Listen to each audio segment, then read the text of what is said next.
Good morning. I am S. Satish Charles, Assistant Professor in EEE Department, Christian College of Engineering and Technology.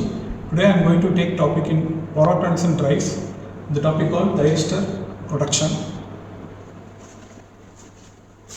See, as we know, thyristors are used in many applications like phase control converters, speed control converters, as well as choppers and inverters.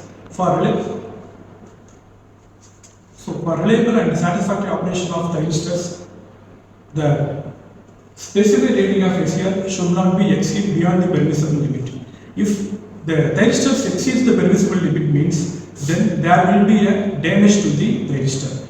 So in order to prevent the thyristor from damage, we are going to follow various protection techniques. So here there are various protection techniques of SCR. I am going to explain the various protection schemes one by one. Okay. So there are 5 protection schemes. That is first DA by dt protection, second dV by dt protection, third over voltage protection, fourth overcurrent protection, fifth thermal protection. Let us see about the DA by dt protection of thyristor. Okay, what is DA by dt means? It is the rate of rise of anode current. If the rate of rise of anode current is static, then the current spreads in the non-uniform manner through the SCR. So which will lead to formation of local hot spots in the gate cathode junction of SCR. So these local hot spots during the operation it will create or it will generate more amount of heat which will cause permanent damage to the thyristors. So we need to limit this DA by dt current in order to prevent the SCR from damage. Okay. So what is the protective measure? So here we are going to use inductor in series with the thyristor. We know the inductors are having the property of opposing sudden change in the current. Okay. Similar here the DA by dt is high means the inductor will surely opposes the sudden change in the current. Then here the inductor prevent the thyristor from high DA by dt. So here the SCR is connected. The inductor is connected in series with the thyristor to prevent high DA by dt. Okay. The next protection scheme. So next we are going to see about dV by dt protection. Okay. So what does mean dV by dt means? The rate of rise of forward voltage across the thyristor. Okay. What happens if the rate of rise of forward voltage increases means it will cause charging current. This charging current will flow through the junction J2, which will turn on the thyristor even there is absence of gate signal. Okay, here the question comes. Even though the dV by dt is high, that may not damage the thyristor, but that will turn on the SCR falsely. So the main disadvantage of high dV by dt is it trigger the thyristor in false manner. So we have to protect the thyristor from false triggering. We need to avoid this high dV by dt. So what is the protective measure we have to do means, so protective measure to prevent this high dV by dt, we are going to use a circuit called snubber circuit. So what is snubber circuit? Here you see in the figure, the snubber circuit is the combination of series combination of resistor and capacitor.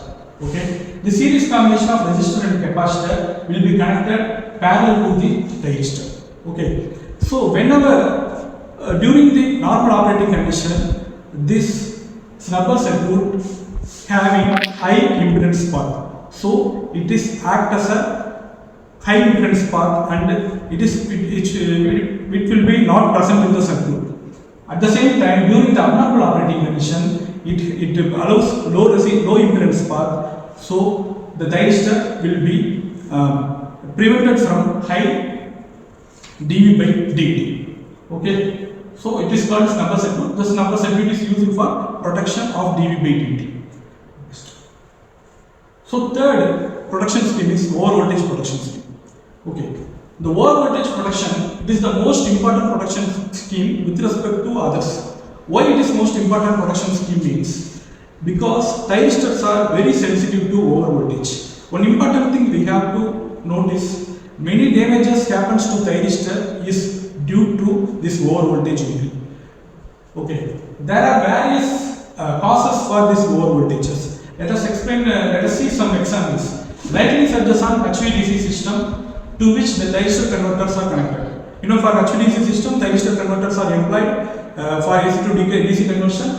During the whenever the lightning surges happens, the high voltage will come, cause and damage to SCR. Similarly, sudden interruption of current in thyristor converter circuit connected to inductive load. Whenever the inductive sudden release of the inductive load, there will be a sudden rise in the voltage. So these are the two examples which are the causes of over voltage. So in order to prevent the damage due to this over voltage, we have to limit this over voltage. So what is the circuit we use to limit this over voltage is called metal oxide varistor. That is, we use non-linear. We have to use non-linear resistor to limit this over voltage. Okay.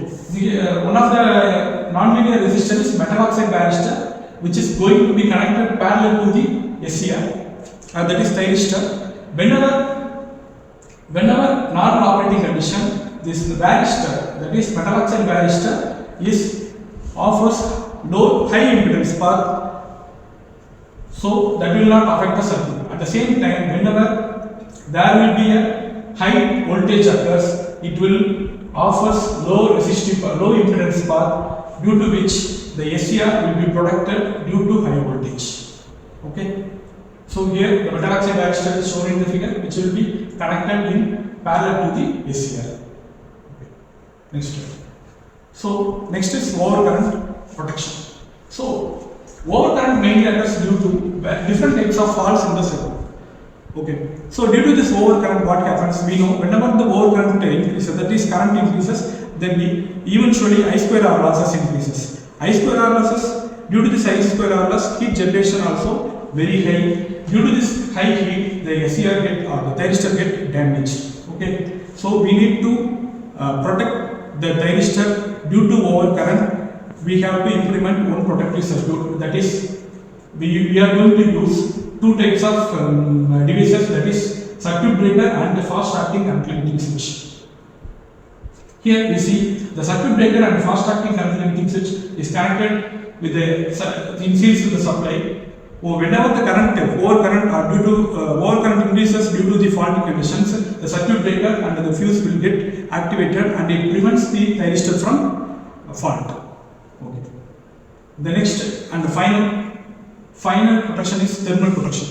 As we know, thyristors are employed in various applications like speed control circuits or AC to DC converter circuits. In these circuits and all, thyristors have to be operated continuously. Whenever the thyristor operated continuously, then automatically the lot amount of heat generated. This will create temperature rise at the junctions of the thyristor, which will cause insulation failure to the thyristors. Okay. Due to this insulation failure, thyristor get damaged. So we have to take proper measure to limit this temperature rise. Okay. What is the protective measure we have to take to limit the temperature rise is by using the device called heat sink. Here the thyristors are mounted in the heat sink to limit the temperature rise. This is the overall protective measure for thermal protection. Okay. So in this video we have seen various protection technique used for thyristors. Hope this video will be help you. Thank you.